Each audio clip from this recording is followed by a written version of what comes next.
Welcome to the GCN Tech Show. This week we've spotted some new aero bikes, we've got fast wheels, tubeless wheels, and we're going to have a think about how these new racing formats like the Hammer Series might affect bike tech. Yeah.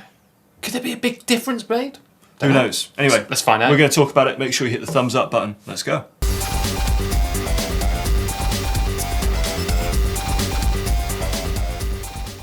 Right then, Tom, tell me, what is hot in tech this week? Well, John, I spy with my little eyes something beginning with NB. NB? Yeah, new bikes. Oh, new bikes. Yeah, Yes. so at the Criterium de Dauphiné, Bora Hansgrohe and Quickstep Floors are riding what looks to be a brand new aero bike from Specialized. It looks different from the current Venge. It has, wait for it, disc brakes, and the head tube is too narrow for it to be a non-aero bike. So it could well be a brand new Venge disc. Yeah, that's about time actually, isn't it, I suppose? But, you know, there's nothing wrong with the current one. But anyway, interestingly, the UCI's list of approved frames and forks hasn't been updated for a couple of weeks, so that bike isn't on there. So I am going to keep a close eye on that because, well, it's always good, isn't it, to find out at least an indication of what's coming in the future. And speaking of what else is coming in the future, there's a new bike out from Trek, or at least what looks to be a new bike, because also spotted at the Criterium de Dauphiné are the riders of Trek Segafredo on board this. Oh. Yeah, I mean, that looks very much like it could be a brand new Trek Madone disc. Exactly, a Trek Madone disc. So there we are. So it does keep the same lines, basically, in the same shape, more or less, doesn't it, of the current Madone? Yeah, I think, John, it's really exciting to see two massive brands come into market, potentially, with aero disc bikes. Yeah, I do like that. And also interesting is the underside of the top tube of that bike appears to have the ISO speed, basically vibration damper, doesn't it? So Yeah. one that you can adjust to either make it a little bit stiffer or a little bit looser. Yeah, and that's actually, you were saying to me earlier, that's in a different position on the bike Yeah, so compared to rather the previous than ones. so rather than it being on the seat tube, it's been moved onto the top tube, which is really interesting. Now we haven't managed to get up close, you know, ourselves, but I have been looking around on a few different forums out there, and there are some spy shots or fan shots basically, and it's called what apparently people think is the Madone 9. So there we are, and that one, if you look really, really closely, it's even got a sticker on the seat tube of the UCI approved frame, but it's not on the UCI approved list, so it looks like maybe the person who updates that list has gone on holiday. I don't know. Anyway, Yeah. seriously exciting to see some new bikes out there. Plus, I'm not going to stop just there. There's got some new handlebars on there as well. So remember the old integrated one piece? Yeah. This looks to be a two-piece setup. Okay. So I wonder if it's similar to what I saw on a Argon 18, I think it was, where you can actually extend the handlebar. Well, sorry, rather extend the stem to make it a little bit longer in reach.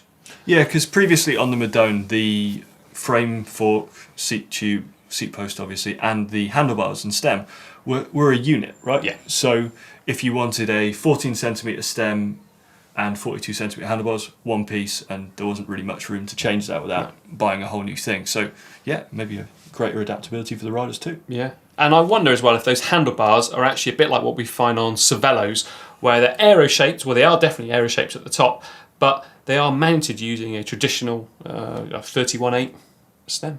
I don't know. I can't wait to get close and look at this because I'm just buzzing with excitement, basically. Got to calm down, haven't I? Anyway, we'll have some more tech for you later on. Within pro cycling, John, I think you can now ask the question of how much is tech affecting the sport? So does a big team with a big budget, big sponsorships, and the best equipment and access to the best information about that can inform their choices on using that equipment have a huge advantage over maybe a smaller team with less of a budget, or a rider on a smaller team who is really fast but doesn't have access to the same equipment? Yeah, now we've got thinking about this due to the inclusion in this year's Tour de France of a stage which is just 65 kilometres in length, and the riders are going to be gridded in such a way based on their overall status in the race, which could possibly leave team leaders isolated as they're away from their team. So essentially making the racing possibly a bit more lively because there's going to be no cohesion available right from the start. Yeah, so it's a really interesting one, and it's perhaps something that maybe, dare we say it, equalises things. So if your domestiques on that stage are in 50th overall, your team leader might not see them. So you're potentially removing the team advantage. So stage 17 is going to be fascinating to watch. But back to the tech side of things, it got us thinking about it, because in sports like Formula One, there's a move towards having standardized equipment. Yeah. So Formula One has a tyre sponsor. Every team in Formula One has access to different tyres by this manufacturer, but it's down to the team which ones they choose to use. All of the tyres are, say, different compounds and stuff like that, which you can tell from different coloured sidewalls.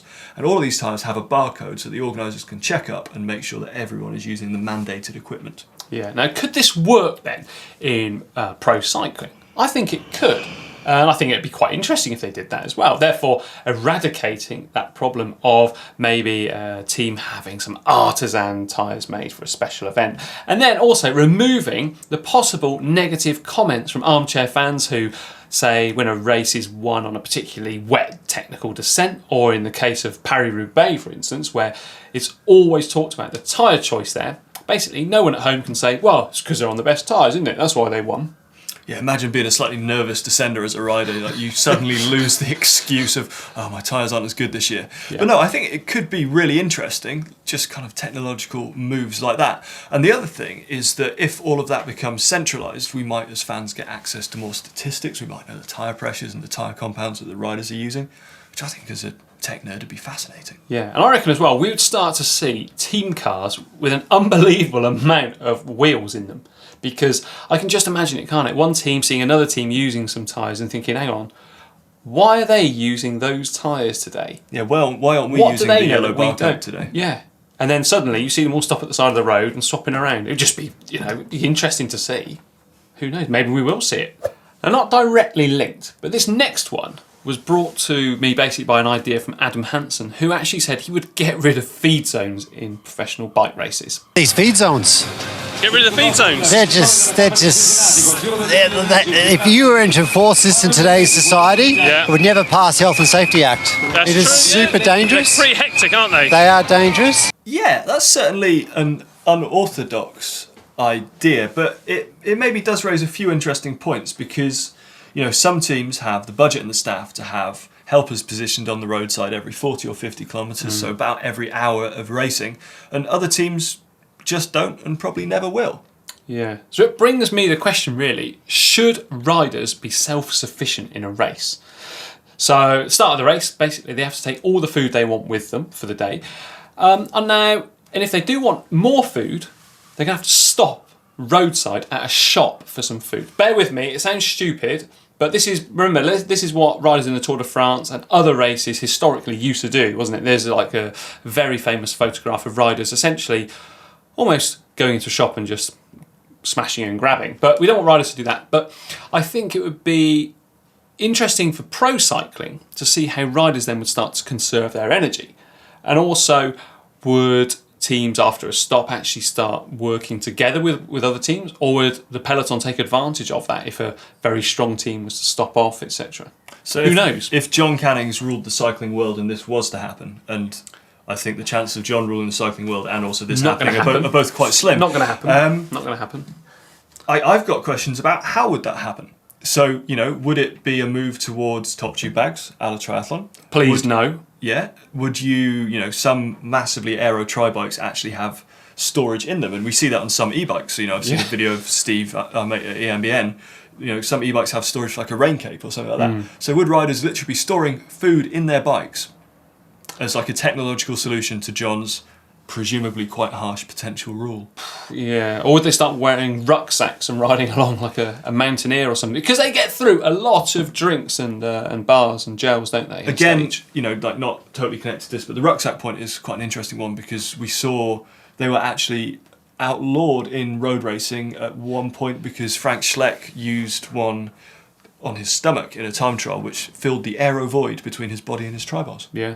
People have tried all these things in the past, and they get banned. So yeah, don't worry. You won't be stopping off in a supermarket for your and John for your will food. John will not be running the world of cycling anytime soon. Never. Power meters.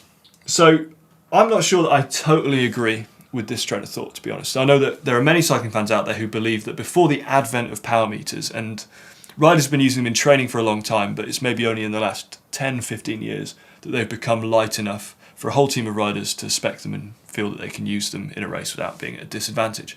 So fans believe that because riders have access to this absolute performance figure on their handlebars, that's kind of taking the panache out of racing. Personally, I feel that that sells the previous generation of riders a little short because they were likely more calculating than that. And I feel it sells this generation a little short because, you know, I think they kind of do ride with panache, and sometimes if you feel good, you just got to attack. Yeah, I mean, I'm sort of in the same camp as you are with that. So when I was a kid watching pro bike racing, every single attack used to look amazing. And yeah, they didn't have power meters, and it wasn't just done on feel. Obviously, they knew what their bodies were like and how far actually they could sustain these attacks for. But still, ultra impressive is when you see a team riding up a mountain, 8 riders in a line, riding full gas, knowing that they've got this amount of what's basically left in their tank until they blow, and then the next guy takes on. I still think that makes bike racing super interesting. Definitely. I've got a question. What do you think is the most influential bit of tech in cycling? The most influential bit of tech in cycling, I would say gear levers. It's the power meter. It's got to be the power meter. No, I'd say gear levers combined with brake levers. Let us know your thoughts down in the comments. Yeah. Am I right? Am I wrong? Power meter or gear levers or what? When you were a kid watching cycling, was it in black and white? Because we've got some shots of Matt in black and white. Black and white? Yeah, because you were quite old when you were a kid. You're quite old now. So. Oh no, we didn't have TVs when I was a kid. No. Do you have the radio? What do you think I am? Now, moving on from that, there was actually talk about one bike brand sponsoring the entire world tour. So making it a completely level playing field, I guess, as well as getting themselves a hell of a lot of publicity. I mean, this is really what happens with Keirin Racing in Japan. So all the riders out there do use standardised equipment. So nobody has a significant advantage over the other one.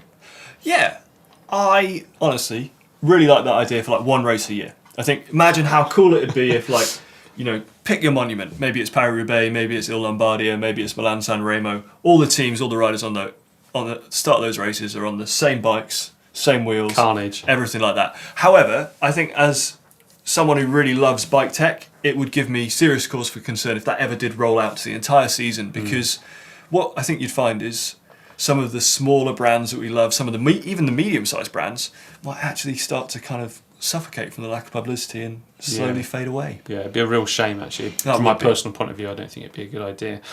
I mean, we've not even touched yet on team vehicles, chefs, dare I say it, race radios. Disc brakes, one by. Oh no, I mean, it is a world of tech out there, isn't it? It certainly is. So let us know your thoughts. Should cyclists ride on standardised equipment? Should power meters be banned? Like, how much influence does tech have over the results of the bike races that you and I love to watch? We're going to have a poll as well, and the poll question is, should there be one major race in the year where all the riders are on standardised equipment? It's up there. I've already let you know my thoughts. Vote yes I think or no. yes. Yes. And what bike would you choose, and what race that they had to ride on? Like a steel bike or something. Something cool, something retro. Steel, downtube shifters, toe clips. Right then, John, what is hot in tech this week? It's been a big week because we're getting closer to the tour. We've had some big races. Yeah, lots of racing going on. Well, first up, I spotted Vincenzo Nibali at the prologue of the Criterium de Dauphiné, and he was using this. He was using a TRP front brake instead of using a Shimano direct mount on his Merida bike there. That's an interesting choice to make. I mean, it does have an aerodynamic shape to it, doesn't it? And it does remind me as well of the old Campagnolo Delta brakes, which, well, they were pretty heavy and they weren't actually that good at stopping you. They did, however, look seriously cool, and they have their rightful place in like cycling's design kind of wall of fame. Yeah. Something that I spotted, John, was a new helmet from Mavic on the heads of the Vital concept team at the Criterium de Dauphiné. Looks really cool in my opinion. Yeah, now there's no information, is there, on that on the website right now? No, nothing as yet. But hey, I do like a helmet, and I think that one looks fantastic. Big thumbs up from me. And then, if we go over to the Hammer series in Limburg, I spotted the team of Aqua Blue Sport. And if you may remember, they use the bikes of 3T. So they're the ones with a single chainring, one by, yeah, you remember now. Oh, and disc brakes. However, in this team time trial, they were actually using last year's sponsor's bike, so that's Ridley.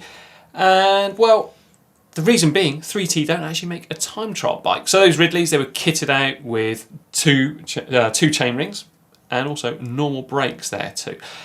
it's interesting, isn't it? Because 3T, that bike they do ride on normally, the Strada, is a aero bike, isn't it? You know, it's an aero one-bike bike, so surely they could have hacked or bodged it into a TT setup. But anyway, some interesting news there. Yeah, I think like you said, the objective word there is they would have had to have hacked or bodged it. So maybe the TT bike was just the better and the easier solution. Yeah. Another thing spotted there, John, on the bikes of Trek Segafredo is they were actually using a Pro tri-spoke front wheel. Yeah. Now, generally we see them go for Bontrager front wheels for TTs from their sponsors, although Bonti actually don't make a tri-spoke or a disc, so naturally they're going to have to go away from the team sponsor for that. But yeah, I hadn't seen them on the tri-spokes before. No. Now, if I was them, I'd probably remove the decals so basically it matched up with the rear wheel, because those disc wheels they use do in fact have Bontrager on them, so I'd just put some Bontrager decals on the front. But maybe, just maybe, they actually have a separate sponsorship deal for time trials. Who knows? Who knows? And you are a perfectionist. I am. New to old, I had a close look at this picture here from the Sunweb Giant development team, and it's interesting to see this rider at the Boucle de la Mayenne is actually using the first edition of their Dura-Ace Di2 group set. So that's what, 10 years old now, and also on an old Giant Trinity frame there. Now, before you go, oh, so what? Well, that's 10 speed, so there's not really a huge amount of Dura-Ace cassettes knocking around there. But do you know what I think is absolutely brilliant about this is the fact that those riders, if they progress onto the next stage, so you know the next level of development, essentially they're going to get themselves a Tom Dumoulin replica bike, aren't they? So it just goes to show you don't have to be the greatest to get the latest, but when you do progress, you are going to get the greatest. It's like it's true, but it's quite an average motivational quote, that, isn't it? Yeah, it's a bad quote from me. Yeah. Anyway, unrelated to that, Team Sky have launched an initiative, much like they did at the 2011 Tour de France, where they backed the World Wildlife Foundation, to try and eliminate the use of single-use plastics on the team. So they've got a totally redesigned jersey. It's particularly notable that it has a massive, I think it's a killer whale or an orca, on the back of it.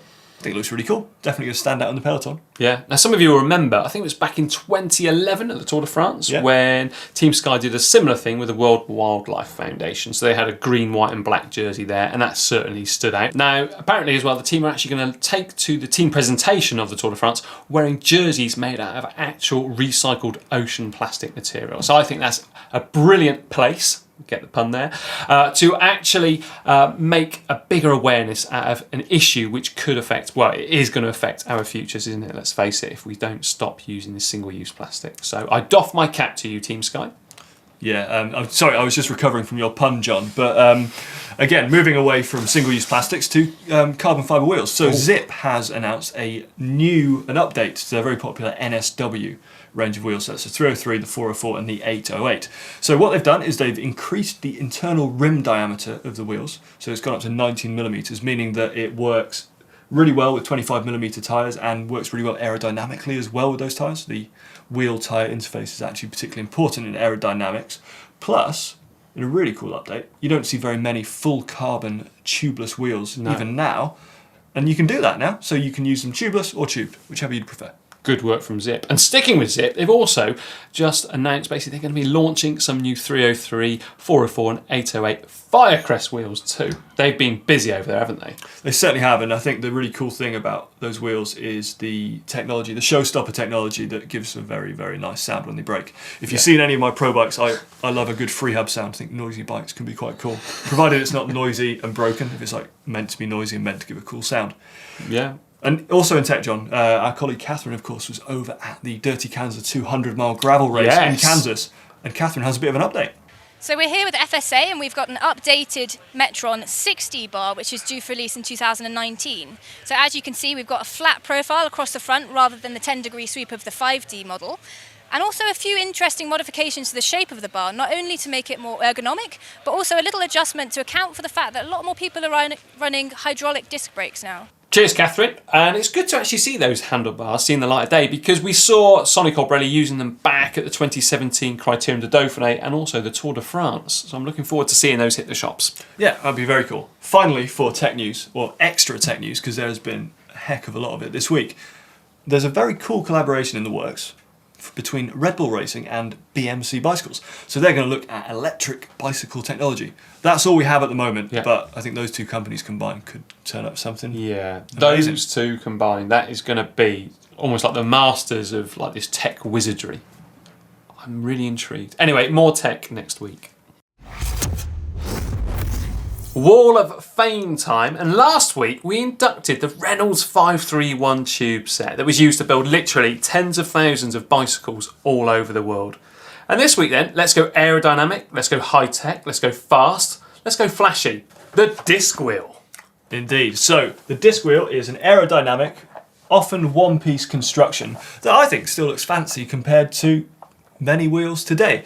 There's so much going on here that there's a lot to discuss. So there's different constructions, different materials, and just different appearances. Yeah. Now, these were actually used for the first time in racing in 1984, which shows how old actually they are. And that was by Francesco Moser during his hour record attempt, and he successfully broke it.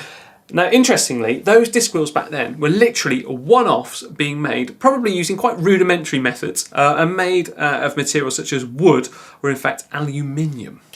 Yeah, so safe to say things have changed a pretty significant amount since then, especially once the big players in the wheel game got involved.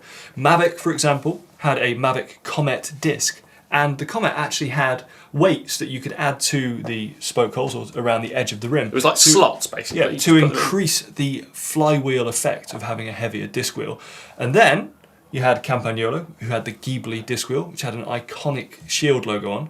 Yeah. And then, John, over to you. Well, yeah, then, I mean, basically, technology of manufacturing and materials developed, and then we've got the likes of this now. I mean, this, believe it or not, is actually 20 years old, in fact over 20 years old. So carbon fibre is now the commonly used material for disc wheels, and I think they still look so advanced. People always say, you know, those solid wheels that people ride around on, you know, like, this is people who aren't heavily into cycling. They instantly recognise them, don't they?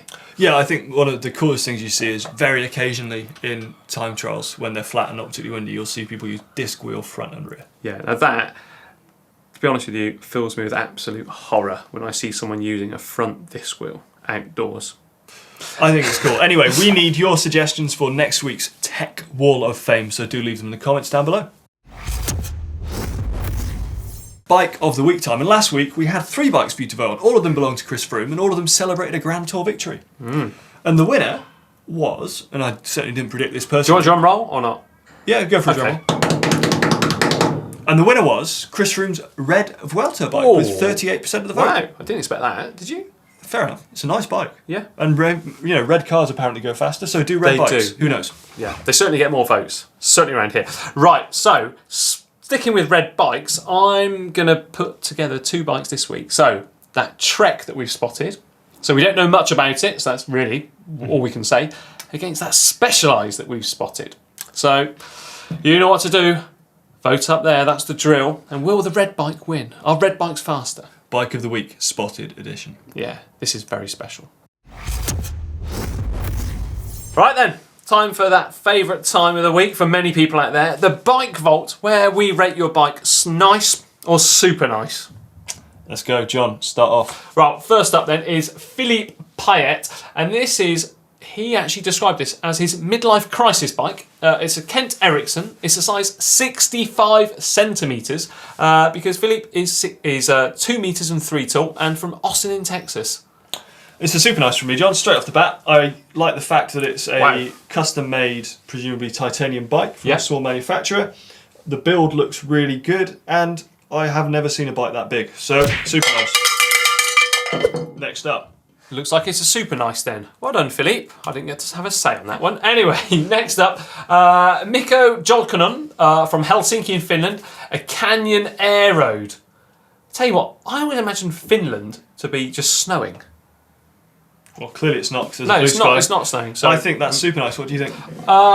Yeah. Do you know what? Everything about that is just super nice, isn't it? Nice, okay. I want to go for a ride there. Right. Okay. We've got Sebastian Boros, and this is a 1993 Steel Olmo, and this is in Bucharest in Romania. Looks like a cool road to ride on. Yes. Is that a couple of old ISO-Star water bottles on there? There's not much seat pin out, is there? Is that the original build? So with those STI leads? Oh yeah, because it's got Shimano 600, the Tricolor edition. So yeah, that is the original build. Sebastian, you know what it is? Super nice. I wish you wouldn't ring that so loud. Right, Stefanos Lampridis of Pyrrhus in Greece. Sorry if I messed up everything in the pronunciation there. I think I got you Greece have throughout I this think section. I got Greece right. Anyway, that's a Trekimonda ALR. Nice looking bike stand there, isn't it? Oh wow, yeah, that looks like a custom-made bike stand. And that has been taken in such a way. Look at the blurs in the background. It's a super nice photo. Yeah, Is it a super nice bike? That's the photo. question.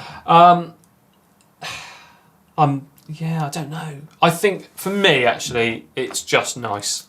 Okay. Yeah, I'd like it to be more. It's very nice, side-on. Stefanos. Yeah, it's very nice. Not just quite nice, super very nice. Next bike. Right, final one then this week is from Timo Lorenz. This is their Scott Solis, and they're from Hanover in Germany. I am going to go for nice on that one, John. Yeah, it's a nice bike. I think location could have been better, shadows in the background and such. But yeah, it's a nice bike, Timo. John, how do viewers submit their bikes to the bike wallet? Right, they need to send them into the email address on screen right now and tell us about the bike yourself and where you come from too. That would really help. So that is it for this week's GCN Tech Show. It is, yeah. I always get sad at this time of week. Anyway, we really want to hear your thoughts on our lead story and all of the elements throughout the show, so make sure you comment below, make sure you hit the thumbs up button, and make sure you share this video too. Yeah. And what other video should the viewers go to next, John? Or I think they should check out the latest GCN Tech Clinic, where we answer all the problems and queries that people have out there, don't we? Cool. There is a link to that on screen right now. There's also a link to the GCN shop, which is one of the best ways to support the channel. And there's our logo on screen. If you click that, you can subscribe. Yeah, then you can look just like Lasty and I.